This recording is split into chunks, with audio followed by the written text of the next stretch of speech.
Work man కి ముందు priority ఆ శ్రమశక్తి ఏదైతే ఉందో దాన్ని డబ్బులు ఇచ్చిన తర్వాత మిగతా పేమెంట్ చేయాలని చెప్తుంది. మీరు జిఎస్టీ కడతారు 300 కోట్లు, బ్యాంక్ కడతారు 150 కోట్లు, బ్యాంకులకి ఏమో రీపేమెంట్ చేసి 600 కోట్లు, రైల్వే కడతారు, ఎన్ఎంటీసీ కడతారు, కట్టమని అన్నాం. మేము కట్టద్దు దాంట్లో 50 crores అడ్జస్ట్ చేయండి. అదర్వైజ్ చేత కదా మేనేజ్మెంట్ వదిలేసి వెళ్ళిపోమని అడుగుతుంది. Somebody will come. అది శాలరీ కూడా ఇవ్వకపోతే మీరు ఎందుకంటే కంపెనీ అడగడం అవసరమా? సీట్లో కూర్చొని శాలరీ ఇవ్వాలంటే ఇది కరెక్ట్ కాదండి. ప్లస్ సీట్లు ఖాళీ చేయండి. డీపీ వెళ్ళిపోయాడు రిజైన్ చేసి. ఎంతమంది రిజైన్ చేస్తారు? రిజైన్ చేయండి. 4% రాయగా run the company. At least per day sales 3 crores మీరు పక్కన పెడితే 90 crores వస్తుంది. 90 crores full salary for all employees. కావాలని ఈ నెల నెక్స్ట్ డే మీరు 1525 crores సేల్స్ చేసి కూడా ఈ 2 రోజులు కనీసం 340 కోట్లు ఉంటుంది ఇవాళ రేపు. అయినా సరే మీరు శాలరీ మాకు ఇవ్వట్లేదంటే because of wantedly create the problem. కాబట్టి మీరు మిమ్మల్ని ఆన్సర్ చేయమని చెప్పడం కాదు, మీరు యాజ్ ఎ వర్క్స్ ఇన్ఛార్జ్గా పైన మాట్లాడి మాకు ఎట్టి బస్సు కూడా శాలరీ ఇవ్వాల్సింది. ఇవ్వకపోతే ఎక్స్ప్లెయిన్ ఏం చెప్తే ఓపెన్ చెప్పాలి మేనేజ్మెంట్ పబ్లిక్ చేసేది సార్. అంతేగా సార్, చిన్న విషయం ఏంటంటే ఈ రోజు పిఎఫ్ అనే చట్ట ప్రకారం మేనేజ్మెంట్ కట్టాలి, కట్టట్లేదు.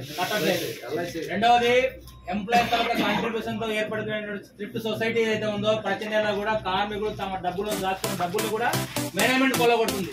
ఇప్పటికీ 45 కోట్ల రూపాయలు ఈరోజు మేనేజ్మెంట్ వాడుకున్నారు అడ్డంగా. కాబట్టి ఇంత చీప్ పాలిటిక్స్ లోకి ఇంత దిగజారిపోయినటువంటి మేనేజ్మెంట్ ఎక్కడ చూడలేదండి. ఎందుకంటే ఎంప్లాయీస్ తరఫున డబ్బులను వాడుకునే హక్కు ఎవరిచ్చారండి? మరి పోలీసులు పెట్టేసి మేనేజ్మెంట్ బొక్కలు తెచ్చగా ఎందుకు తగ్గట్లేదు? మా డబ్బులు అండి. ఎంప్లాయీ తాలూకా పిఎఫ్ డబ్బులు అనేది ప్యూర్లీ మా డబ్బులు.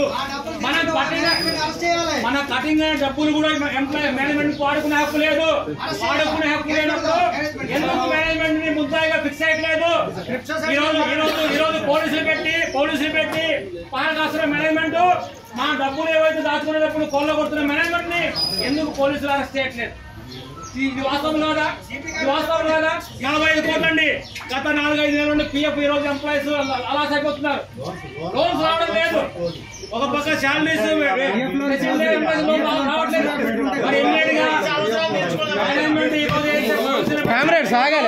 అదే యాజమాన్యం పోలీసులు పెట్టి యాజమాన్యాన్ని అరెస్ట్ చేసే కార్యక్రమం చేయాల్సిన అవసరం ఉంది. ఎందుకంటే ఎంప్లాయీస్ డబ్బులు కావట్లేదు.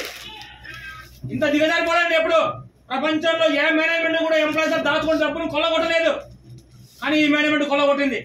కాబట్టి ఇన్ని దుర్మార్గాలు పాల్పడుతున్న మేనేజ్మెంట్ ఏం ఆన్సర్ చేస్తే మీరు చేయండి సార్. మీ చేతుల్లో లేకపోవచ్చు, కానీ టాప్ మేనేజ్మెంట్ ఉండొచ్చు. ఎంప్లాయీ రోజు ఒక్కొక్కరు కూడా చాలా ఇబ్బంది పడుతున్నారు. దీన్ని మీరు అడ్రస్ చేయాలి. ప్రాపర్ టైంలో అడ్రస్ చేయకుండా ఏదో ఒక రోజు బరస్ట్ అవుతుంది. చేతుల్లో ఉండదు. దయచేసి మీరు పై దృష్టి తీసుకెళ్లి పైన యాజమాన్యం ఒప్పిస్తారా, కన్విన్స్ చేస్తారా? కానీ ఇలాంటి పద్ధతులు ఫ్యూచర్ లో జరగకూడదు చూడాల్సిన బాధ్యత మీకు. ఎందుకంటే వర్క్ స్కెడ్ కాబట్టి